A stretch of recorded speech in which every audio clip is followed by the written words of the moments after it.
Black like the cracks in my soul.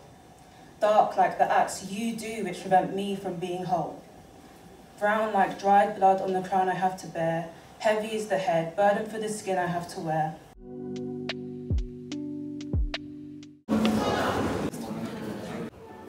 I made it. I'm alone and everyone is here with people and then it's just me and I have no one. And I feel nervous because everyone's here with their family and then I'm here.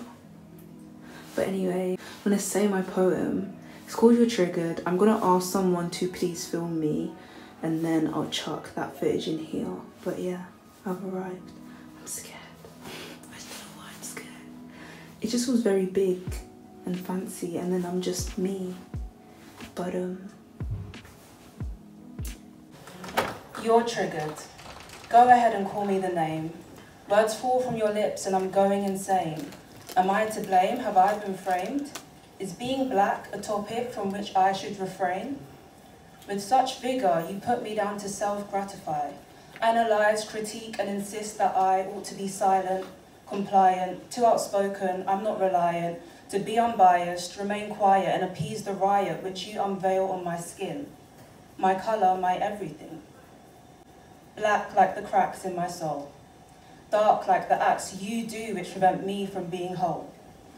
Brown like dried blood on the crown I have to bear. Heavy is the head, burden for the skin I have to wear.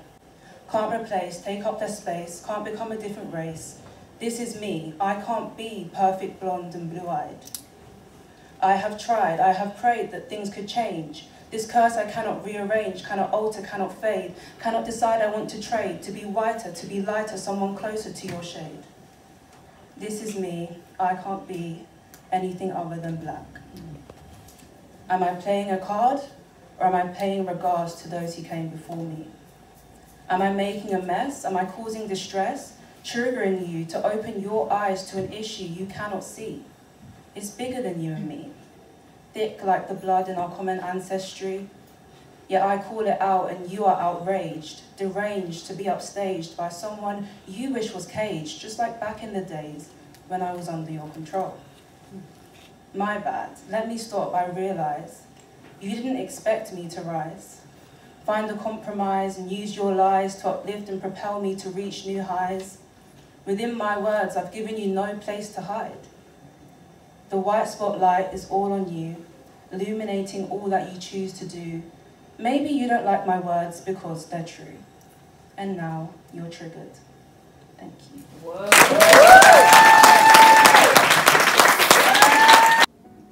That was so scary. That was so scary. But I'm happy I did it. I'm happy I did it. But no, that was scary, man. Hey guys, so as you've seen and heard, I am like a spoken word poet, if I do say so myself. So here's the book. And I'm just going to talk to you guys a bit about this because I feel like this might be news to some of you. I write poetry, but like, I'm not a poet as such. I write poetry as like, whenever I feel really, really mad. It's usually whenever I feel really, really mad. Poetry is the outlet I choose. I feel like I have different outlets for different emotions. Like when I'm sad, I'll sing. When I feel mad, I'll write poetry. But poetry is more, it's kind of when you feel mad, but like there's hurt behind that anger. That's when I usually write poetry. So as you heard, I wrote the poem You're Triggered. Let me look for it in the book because I'm really happy, and this wasn't even intentional, but they've put me as the last poem in the book. So here I am, up here. But yeah, I'm going to talk to you a bit about the competition and like explain what this is, because I don't think I've told anyone about this. So Black and White are this organisation as such, and they do a poetry competition every year. And they have two categories. They have racism in childhood and racism in the workplace. So I entered the racism in childhood category, and I wrote about an event that happened not too long ago. I was deciding whether or not I should say what inspired the poem You're Triggered because it's quite vague, but you can kind of grasp that someone said things to me based on me speaking out about something, and they were upset about me speaking out about something. That's kind of the general premise of the poem, and I feel like you don't need context to understand the poem, but then you need context to understand the little individual lines that are in there. When my sister read my poem, she was like, see, like there's a line where I say the curse I cannot rearrange, and she was like, being black isn't a curse, I don't like that line. And it's like, I'm not saying being black is a curse. I'm referring to an event that you don't know about. So without context, you're a bit like, So let me explain the reasoning behind the poem You're Triggered real quick. As some of you guys know, and if you don't know, check out my YouTube video, but I'm head student, I'm head girl at my school. We call it head student. And to be head student, one of the things you have to do is deliver a speech in front of the year group and express your plans about what you want to do when you're head student, why you want to be head student, etc. And in my school, I'm a very prominent advocate for diversity, inclusion, celebrating things like Black History Month, right? So, of course, one of the things in my speech is going to be about the fact that I am black and the fact that our school should become more aware of the different cultures and become just more educated about the things that are going on in the world. And in my speech, I mentioned 5 things. I mentioned mental health. I said I wanted to improve mental health. I mentioned transport. I wanted to get a school bus. I mentioned race. I mentioned religion. And I mentioned gender. I mentioned 5 things in my speech, right? 5 things in my speech. The only thing that got me criticism from my speech was me talking about race. And I'm not going to say the things that were said because honestly it's laughable, but there's a line in my poem where I say, am I playing a card? And that was, again, a quote where people said I was playing the race card. And it's like, no, I am black. This is me. I can't be anything other than black. So that is kind of the context behind the poem. And that is kind of why I wrote it. Because I was really, really mad. And I wasn't mad like angry. I was mad like, oh my God, I'm actually hurt by this. I'm just like, I was so scared doing this.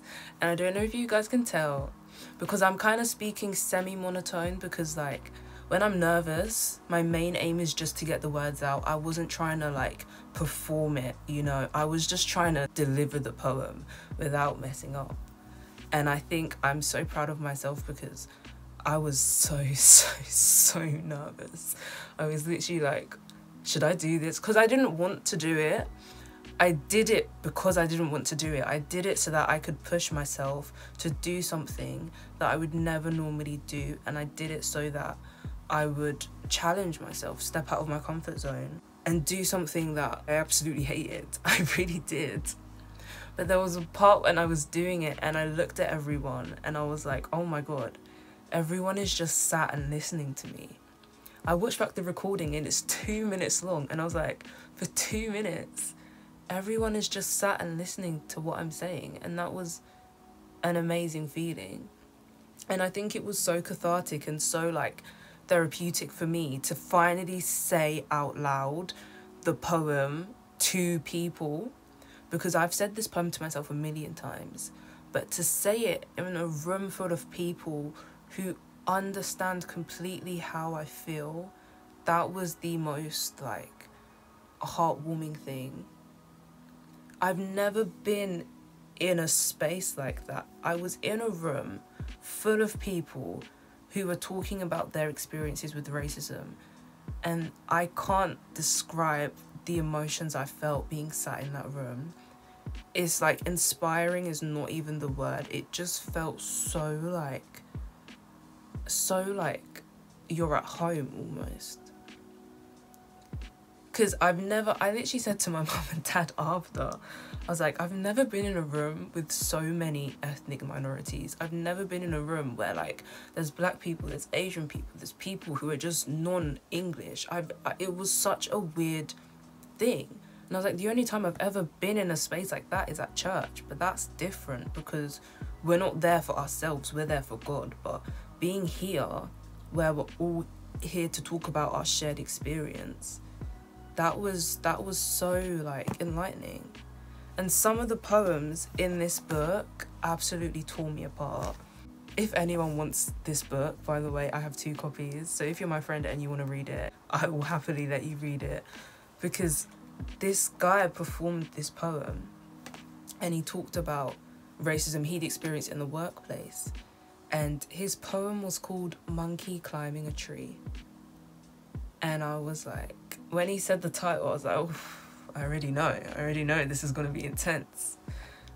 And it was the most gut-wrenching story. But the sadder thing is, everyone's stories were gut-wrenching stories. Like, it was so weird because we were all sharing in our pain together. And it was such a weird thing to experience. I was sat in a room with people I've never met before. I was all by myself, and yet they all shared in my pain and I shared in their pain. I'm just happy I'm published. I didn't expect that when I entered this. So I should say I didn't win. I was a highly commended poem. The way poetry competitions work, 1st, 2nd, 3rd, and then they choose a couple of highly commended. So highly commended is essentially you were in the top few selected, but you didn't make the top 3. So yeah. But anyways, this is just a quick video. I just kind of wanted to talk about my poem, wanted to share it with you guys because it is Black History Month as well. I was like, perfect timing, you know, what better month to do this than do it in October. Thank you guys for watching. I hope you enjoyed this video. I hope it was enlightening, and I will see you very soon with another video.